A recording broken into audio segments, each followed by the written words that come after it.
আজকের ঘটনাটি কর্ণপিশাচের দ্বিতীয় ভাগ। যারা প্রথম ভাগ শোনোনি তারা অবশ্যই প্রথম ভাগ শুনে এসো। কর্ণপিশাচের দ্বিতীয় ভাগে কর্ণপিশাচের অভিশপ্ত আত্মার ফিরে আসা। গ্রামের মানুষজন ভেবেছিল কর্ণপিশাচের অভিশাপ শেষ।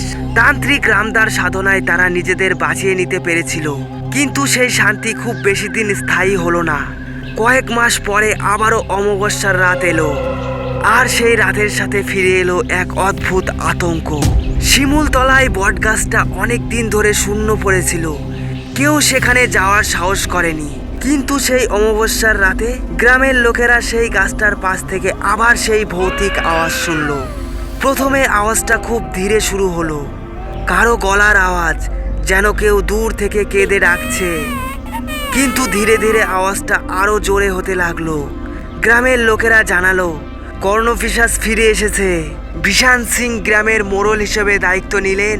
তিনি দ্রুত রামদাকে ডাকার সিদ্ধান্ত নিলেন, কিন্তু সমস্যা হলো রামদা এখন আর গ্রামে নেই।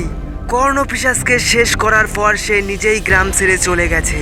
বিশান সিং তার বড় ছেলে শঙ্করকে রামদাকে খুঁজে আনার দায়িত্ব দিলেন। শঙ্কর দুদিন ধরে বিভিন্ন গ্রামে ঘুরে অবশেষে রামদাকে খুঁজে পেল এক গভীর জঙ্গলের মধ্যে। কিন্তু রামদা তাকে দেখে বলল, আমি আর তান্ত্রিক নই, কর্ণপিশাচ শেষ হয়ে গেছে, তুমি ভুল করছো। শঙ্কর কাঁদো কাঁদো গলায় বলল, পিশাচ ফিরে এসেছে গুরুদেব, আপনি ছাড়া আর কেউ নেই যে আমাদের রক্ষা করতে পারে। রামদা কিছুক্ষণ নীরব থেকে বলল, তাহলে আসল পিশাচ এখনো বেঁচে আছে? আমি যা ভেবেছিলাম তা ভুল ছিল। রামদা ফিরে এলো গ্রামে। ফিরে এসে সে প্রথমেই বটগাছটার নিচে ধ্যানে বসলো। কিছুক্ষণ পরে তার চোখ ধীরে ধীরে খুলে গেল। তার চেহারা চিহ্নিত হয়ে উঠল। এই কর্ণপিশাচ একা নয়, রামদা বলল, এর শক্তি অনেক বেশি, কারণ এর সাথে আরও এক পিশাচ যুক্ত হয়েছে। একে শেষ করতে হলে আমাদের গ্রামে আরও বড় যজ্ঞ করতে হবে। গ্রামের সবাই রামদার কথায় বিশ্বাস করলো। পরদিন বড় যজ্ঞের আয়োজন হলো, কিন্তু কর্ণপিশাচের আসল অভিশাপ তখনও প্রকাশ পায়নি। যজ্ঞের মাঝপথে হঠাৎ করে ঝড় উঠল। বাতাসে এক বিকৃত গলায় আওয়াজ শোনা গেল। কর্ণপিশাচ এবার পুরোপুরি প্রকাশ পেল, তবে এবার সে আগের চেয়ে আরো ভয়ঙ্কর। তার লম্বা বিকৃত শরীর, আগুনের মতো জ্বলন্ত চোখ, আর তার শরীর থেকে বের হওয়া কালো ধোঁয়া পুরো গ্রামকে ঢেকে ফেলল। পিশাচ চিৎকার করে বলল, তোমরা আমাকে শেষ করতে পারবে না। আমার শক্তি আরো বেড়েছে, কারণ আমি এখন একা নই, আমার সাথে আছে আমার পুরনো সঙ্গী চঞ্চল পিশাচ।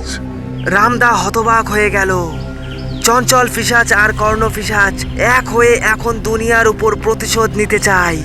রামদা দ্রুত তার শিষ্যদের ডেকে বলল, এই পিশাচকে শেষ করতে গেলে আমাদের খুব শক্তিশালী তন্ত্রমন্ত্র ব্যবহার করতে হবে।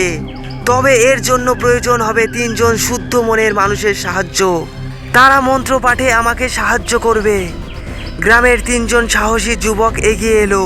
তারা রামদার নির্দেশ মতো কাজ করতে শুরু করলো। যজ্ঞের মাঝখানে রামদা এক বিশেষ তাবিজ বের করলো। রাত আরো গভীর হলো। যজ্ঞের মন্ত্র ক্রমশ জোরে হতে লাগলো। কর্ণপিশাচ আর চঞ্চল পিশাচ মিলে গ্রাম জুড়ে আক্রমণ চালাতে শুরু করলো। কিন্তু রামদা ও তার দল এক মুহূর্তের জন্য ভয় পায়নি। মন্ত্রপাঠ শেষ হলে রামদা একটি অগ্নিশিখা সৃষ্টি করলো। সেই শিখাটি কর্ণপিশাচের দিকে ছুড়ে দিল। কর্ণপিশাচ একটি বিকট চিৎকার করে ধ্বংস হয়ে গেল, কিন্তু চঞ্চল পিশাচ তখনও টিকে ছিল। রামদা দ্রুত অন্য একটি বিশেষ মন্ত্র জপ করতে শুরু করলো। শেষ পর্যন্ত চঞ্চল পিশাচও ধ্বংস হলো। গ্রামে আবারও শান্তি ফিরে এলো। গ্রামের মানুষ বুঝতে পারলো ভয় যতই বড় হোক না কেন, সাহস ও দৃঢ় মনোবল থাকলে তাকে জয় করা সম্ভব। কর্ণপিশাচ ও চঞ্চল পিশাচের অভিশাপ চিরতরে শেষ হলো, আর রামদা গ্রামের মানুষের কাছে একজন জীবন্ত কিংবদন্তি হয়ে উঠল। তো বন্ধুরা, এই কর্ণপিশাচের গল্প কেমন লাগলো অবশ্যই কমেন্টে জানাও। এমন ভৌতিক ঘটনা যদি শুনতে চাও তাহলে অবশ্যই চ্যানেলটি সাবস্ক্রাইব করে পাশের ঘন্টাটা বাজিয়ে রেখো, যাতে এমন ধরনের ভৌতিক ঘটনা সবার আগে তোমরা শুনতে পারো। তোমরা অনেকেই ভিডিও দেখছো কিন্তু সাবস্ক্রাইব করছো না, এই জন্যই বলছি তোমরা ভিডিও দেখার সাথে সাথে চ্যানেলটি সাবস্ক্রাইব করে রেখো। আজকের মতো ভাই দেখা হবে নতুন কোনো ভৌতিক ঘটনা নিয়ে।